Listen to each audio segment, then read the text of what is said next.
Express news Bharat में आपका स्वागत है। अभी हम जहां पर मौजूद हैं वो एक संस्था है, एक एनजीओ है जो कि हर तरह के लोगों के लिए, इंसानियत के लिए काम करता है। उसके बारे में बताएंगे। उसके ही एक पदाधिकारी हमारे साथ मौजूद हैं और उनकी कुछ नई एक्टिविटीज इसमें चल रही हैं। क्या उनसी हैं वो एक्टिविटीज, उन सारी बातों को लेकर इनसे बात करते हैं। हमारे चैनल में आपका स्वागत है। सबसे पहले धन्यवाद। तो आपकी संस्था कौन सी है, ये आप पूरा नाम हमें बताइए। हमारी संस्था का नाम है राष्ट्रीय सुरक्षा जागरण मंच। जी, ये एक आरएसएस से जुड़ी हुई संस्था है। हम लोग राष्ट्रीय सुरक्षा के मुद्दों पर काम करते हैं, जागरूकता फैलाने का कार्य करते हैं। चाहे वो देश से लगी हुई सीमाओं पे कोई जागरूकता का अभियान चलाना हो, चाहे वो देश के अंदर शिक्षा को लेकर के किसी भी चीज़ को लेकर के जागरूकता फैलाना हो। जी। और फिलहाल में आपकी देखा होगा, पहले सबसे ऊंचा झंडा लगाने वाले थे, उसके लेकर आपने बहुत अच्छा काम किया, वो प्लानिंग की जो कि अभी होने वाला है। और इसके अलावा अभी रिसेंटली क्या अपडेट्स हैं जो कि आप मानवता के लिए काम कर रहे हैं? झंडे वाला कार्यक्रम हमारा अभी बंद नहीं हुआ है। हमें थोड़ा उसमें जमीन सरकार की तरफ से अलॉट होना है। हम लोगों ने अपनी पीछे से पूरी कमर कस रखी है। जैसे ही हमें जमीन मिलती है हम उसको कार्रवाई को पूरा करेंगे। आप भी समझते हैं कि सरकारी कामों में थोड़ा सा एक प्रक्रिया होती है, पर ऐसा नहीं है कि वो हमारी जो सोच है वो पूरी हमारे जो राष्ट्रीय कार्यकारिणी वहाँ तक चला गया है। तो ये सबसे पहला झंडा उत्तराखंड चैप्टर ही लगाएगा। जी।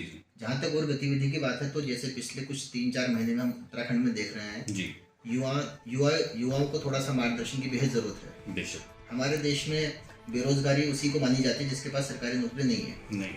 हमारा मानना है कि सरकारी नौकरी बहुत अच्छा विकल्प है, सबसे अच्छा विकल्प है, बट नहीं मिला तो एक ऑप्शन लेके चलना चाहिए युवाओं को भी। सारी जिम्मेवारी सरकार की नहीं होती। बहुत सारे ऑप्शंस निकल के आए हैं कोरोना काल के बाद। Work from home, banking sector हो गया है, डाटा साइंस हो गया है, इन्वेस्टमेंट बैंक हो गया है। गल्फ कंट्रीज में बहुत सारी अपॉर्चुनिटीज हैं। तो जिसको काम करना है, काम की कोई कमी नहीं है। जरूरत है सिर्फ उन कामों के बारे में जागरूकता फैलाना, और जो बेरोजगार है उन सब चीज़ों को जान करके उसमें जाए तो सरकार का भी लोड कम होगा और देश आगे बढ़ेगा। तो इसके लिए आप क्या कर रहे हैं? जागरूकता के लिए आपने कौन सी ऐसी पहल करी है? मिशन कौन सा ऐसा लेके चल रहे हैं? देखिए, हम लोग ये काम पिछले 8-10 वर्षों से कर रहे हैं। हम युवाओं को बताने की कोशिश करते हैं कि जो रोजगार है वो एक ऐसा विषय है, जब आप स्किल्ड हो जाओगे तो आपके लिए देश और दुनिया में काम की कोई कमी नहीं है।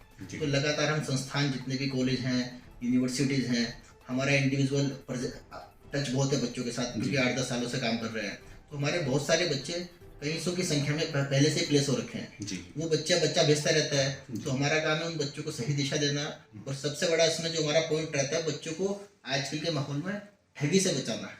क्योंकि आज की तारीख में जो ये पिछले 3-4 महीने में प्रकरण आया है, वो पूरे उत्तराखंड के लिए नहीं, देश के लिए शर्म की बात है कि हमारी देवभूमि है और नौकरी के नाम पर एक इस तरह का बड़े स्कैम हुए, वहाँ की सरकार क्या खिल गई है। तो मैं मानता हूँ कि ये जिम्मेवारी खाली सरकार की नहीं है, हमारे समाज की भी है कि युवाओं को बताते हैं कि रोजगार के बहुत अवसर है।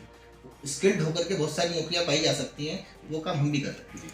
आप आरएसएस से जुड़ी एक संस्था हैं, और ये थोड़ा सा एक पॉलिटिकल क्वेश्चन भी यहाँ पे बनता है। गुजरात तो बहुत बड़े प्रचंड जीत हुई, बहुत बड़े आपने एक जीता है वहां पर, लेकिन हिमाचल में कहाँ चूक हो गई इस बार? क्योंकि मोदी जी का जादू तो चारों तरफ बरकरार है आज भी, लेकिन हिमाचल में कहाँ चूक हुई? देखिए, जहाँ तक मैं समझता हूँ, कांग्रेस के पास पाने के लिए सब कुछ है, बीजेपी के पास खोने के लिए कुछ नहीं है। मेरा मानना इस तरीके से मैं देखता हूँ। कांग्रेस के लिए थोड़ी सी जीत भी बहुत बड़ी जीत दिखाई पड़ती है। हमारा देश एक लोकतांत्रिक देश है, और मैं समझता हूँ कि अगर इसमें एक ही पार्टी लगातार जीतती रहती है, कहीं ना कहीं अभिमान एक स्वभाव है इंसान का, कह लीजिए, पार्टी का कह लीजिए।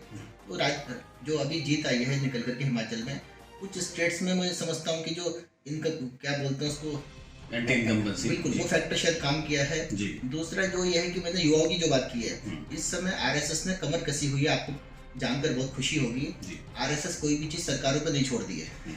आरएसएस एक ऐसी संस्था है, उनकी आप कहते हैं कि जैसे अभी भी कुछ लोग कहते हैं आरएसएस की सरकार है। मेरा मानना आरएसएस की सरकार नहीं है। आरएसएस एक संस्था है जो कई वर्षों तक आगे का सोच के काम करती है। तो युवाओं के लिए उसने स्वावलंबी भारत अभियान शुरू किया है, जिसके तहत वो पूरे देश में जागरूकता फैला रही है कि रोजगार के बहुत साधन है, स्किल्ड होने के बहुत साधन है।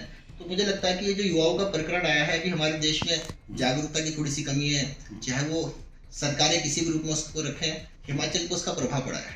और जब वो प्रभाव पड़ा है तो मैं समझता हूँ कि हार जीत लगी रहती है, बट कोई इतना बड़ा विषय नहीं, छोटा राज्य है, और हमें उम्मीद है कि वहाँ पर भी मोदी जी के कुशल नेतृत्व में पूरा सपोर्ट रहेगा, हिमाचल की तरक्की के लिए। अच्छा, 2024 के लिए क्या तैयारी है? केंद्र के जो चुनाव होंगे, अब उसमें क्या चल रहा है? मैं समझता हूँ कि 2024 में हम लोग दोबारा से बहुत ही अच्छे मार्जिन से हम लोग दोबारा से भारत में आ रहे हैं, क्योंकि भारत एक ऐसा देश है जो सेंट्रल लेवल पर मोदी जी को पसंद करता है। मैं कई बार जब हम लोग भ्रमण करते हैं, लोगों से मिलते हैं, राज्यों में कुछ भी हो, पर जब देश की बात आती है, इतना आम नागरिक समझ चुका है कि देश के लिए मोदी जी और बीजेपी सर्वोपरि है। धन्यवाद आपसे बात करने के लिए। तो आपने सुना कि किस तरह से इनकी ये संस्था जो है मानवता के लिए काम कर रही है, अवेयरनेस के लिए काम कर रही है। ऐसी संस्थाओं की समाज में ज्यादा से ज्यादा जरूरत है। कैमरा पर्सन बासु के साथ सरवर कमाल, एक्सप्रेस न्यूज भारत।